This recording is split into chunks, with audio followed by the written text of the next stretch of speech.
good morning, everybody. Thank you for the introduction there. For those of you who didn't catch that, my name is Ben Kay. I actually work for IBM Interactive. I'll give you a little bit more on me in just a moment. I'm really proud to be here this morning to start talking to you about beyond social media and the evolution of the social business. This is an area which I'm super excited about and I'm really keen to share with you guys.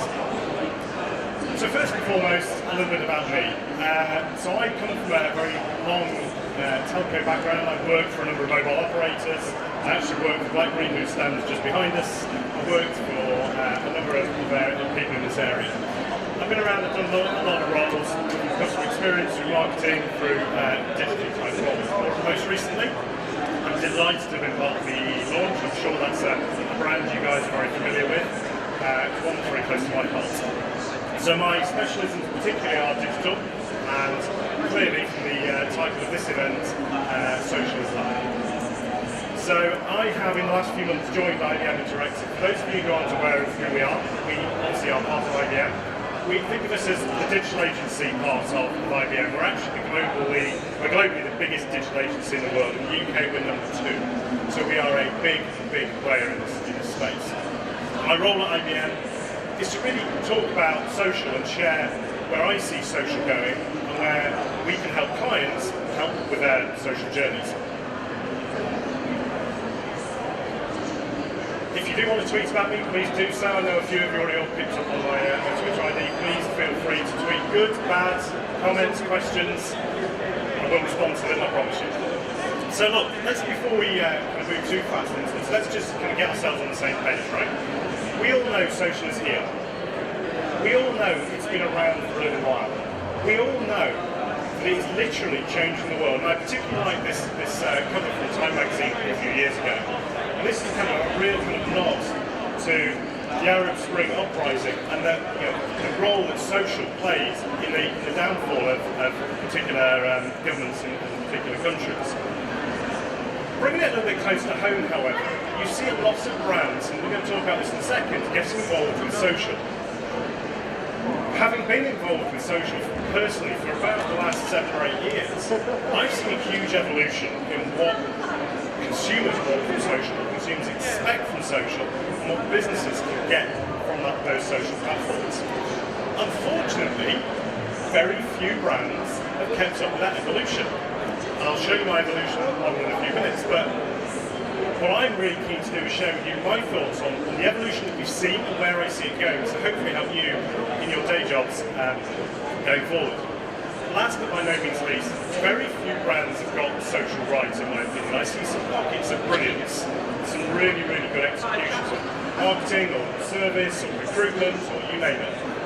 But very few brands have got this completely right. So, I'm going to show you a very traditional kind of engagement model, right? We all know how consumers interact with us. And we all know whose responsibility in an organisation it is to fulfil particular functions. So, from a marketing function point of view, we're there to create awareness, to create consideration, drive consideration of our products and services, hopefully driving sales, and then that comes through into a kind of loyalty to a service and loyalty and retention idea. And so once upon a time, it was all super clear. Everybody's role in the organisation was super clear. I would suggest that social has completely changed.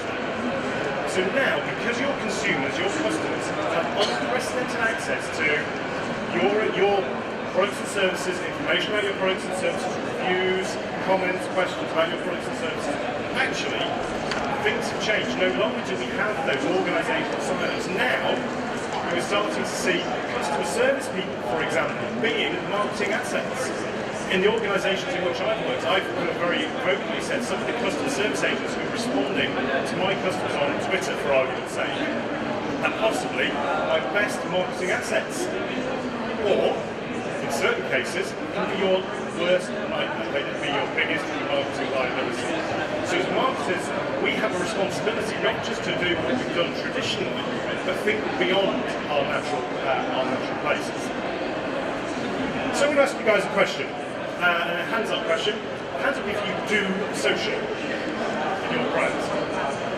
Okay?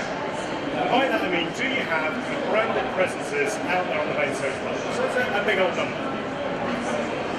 We're going to come back to that question in a minute. I want to show you a little video. Hi guys. Hiya.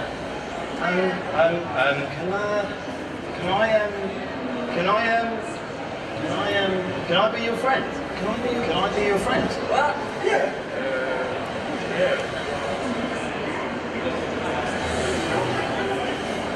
All my friends have got like, like 1,300 friends. I've only got 99. Because it's cool to have a lot of friends. Isn't it good to have?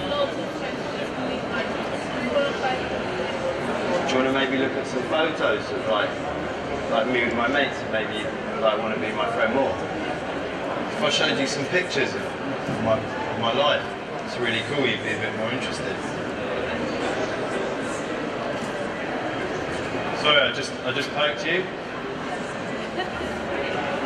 This is my friends, like, playing this really cool game. You don't show any of your photos to strangers. What's wrong with you? Can I poke you?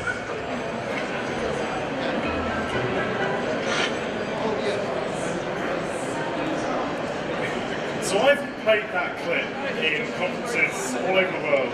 What's really interesting is everybody has the same reaction at exactly the same point.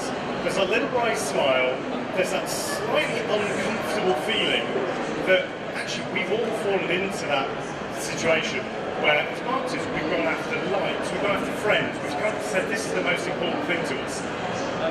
Clearly it's not the most important thing. What I want to do with you today is really share my thoughts on why I see the opportunities of social going forward. So for me, social is more than just about media.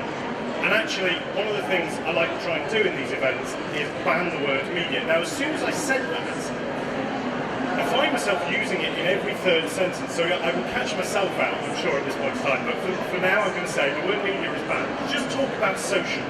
The reason I say that is because it changes the dynamic very quickly about what social is. It's not about a media platform. It's not about media broadcast. It's not about media comms. It's just about social. So, another quick put your hands up moment. Put your hands up, and when you see these and identify with them, please put your hands up, okay? You know what your customers are saying, where, and when. Anybody? Knows what my customers are saying? Couple, good, I'm liking that. You engage with those conversations. Yes, all good. That's positive, liking that. Use the data and insight from social platforms to continuously, important word, improve your customer experience. Anybody doing that? Like your baby. Good. You use social platforms to inform your product and service innovation. Yes, good. Here's some interesting stuff now. Your employees are empowered to have a voice in social platforms. So good. Your business runs on a culture of sharing and collaboration. I want to come work for you. You have social platforms inside the organisation that allow your employees to collaborate. I think, last but by no means least, you use your social platforms to identify and share expertise within your organisation. Good. So the reason I kind of play those ones out is because I think it's really important. Let's contrast that against the number of hands that we had previously about who does social. Yep. Actually, who is social in their organisation? Yeah, there's a very limited number of us who are actually practising this right now. So for me, I missed the recruit and search talent. So for me, social is about being social. And social is not something you do, it's a way that you need to be doing business. Okay? So what I'm trying to show you here is my thoughts that we need to move this conversation forward. Stop talking about doing social and being much more social. I talked about evolution, and this is, I guess, my views on what I've seen the last few years around the evolution of social. So I think we all started out in this kind of broadcast phase. We saw these platforms, we saw this great opportunity to talk to customers. I use the word talk slightly loosely. It's a one-way conversation mainly. That evolved. And you started to see some questions and answers, and I saw a number of hands where we started to say, yes, we are seeing that interaction with customers, primarily from a customer service perspective, but starting to engage with our customers through those platforms. Moving on, the next one, starting to join the dots. So social is not just the reserve of a marketing department or a comms department or a brand department. It's actually everybody's role to be in social. Everybody has a role in social. And for me, the next part of an organisation's transformation is how you start to join up those dots. Next is about taking data and insight. Now, I'm going to talk about this in a bit more detail in a few minutes, but this is something I'm super excited about because there is so much data and insight out there that you can tap into about your customers, your consumers, your staff, your competitors. Guess what? It's all free. And last but by no means least, I kind of see this moving towards a social business. I said on the previous slide, where social really starts to work nicely is where you've got that internal engagement and the external engagement. I'll touch on that again in a few minutes' time. Right, I want to share some thoughts, and for those of you who've seen this before, this comes from the Altimeter Group, a very well-respected analyst group, about the evolution of social structures. So I get quite often asked the question about, well, what should my organisational structure look like? How do I manage and govern social? This is a really good model. I'm not going to go through it in any detail. I would highly recommend you have a look at this. I've got some numbers that I'll show in a second about how we've seen it shift in recent years, but I think there is some really interesting insight around how organisations construct themselves around social. Now, apologies, these numbers are slightly out of date. They haven't updated them for 2014 yet. But what we're seeing is an interesting spread, mainly towards the lower end, and that I think showed the immaturity, if you like, of social within the organisation. By 2012, it started to shift, okay? But still not far enough as far as I'm concerned. I suspect if we do this again, I think you'll start to see much more of a shift up towards the hub and spoke, and hopefully towards the holistic approach at the top end. So that's great in theory. What's the practical reality look like today? Well, here's how I kind of see it. I say this from experience, having worked in these organisations myself. So you get a bunch of departments who kind of have some kind of nominal responsibility for bits of social. I've listed 4 there, it could be very many more. As I said before, there's a whole bunch of outbound communications sent predominantly by marketing departments out to the social platforms. And that's great. And that's where we were Facebook, right? That was really super important. I think the thing we've forgotten as marketers is actually there's a reality of customer experience happening. So we can push very good branded campaigns out through social platforms. But if it doesn't align to the customer's experience of their actual customer experience, then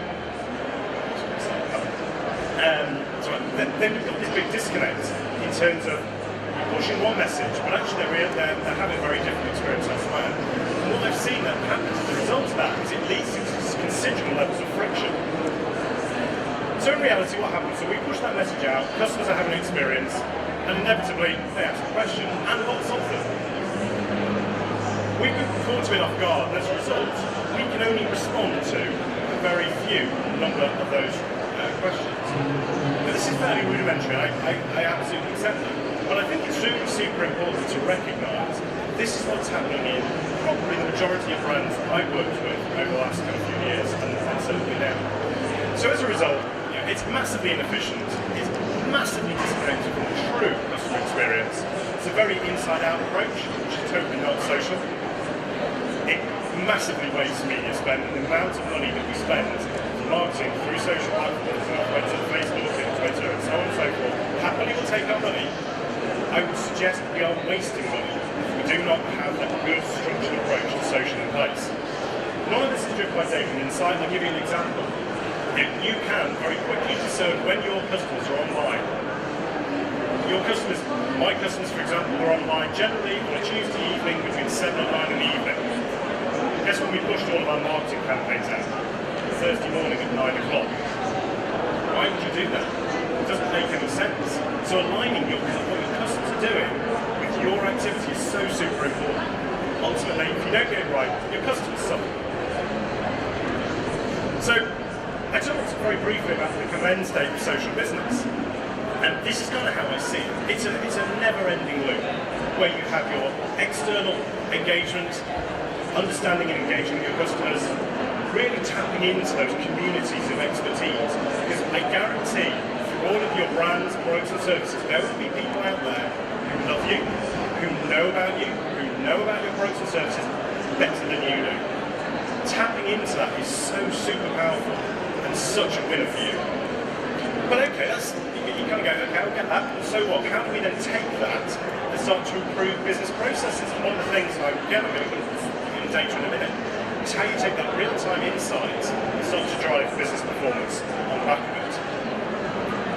So I've kind of talked a little bit theoretically here, and I've kind of given you my viewpoint on where the social is and where it's going.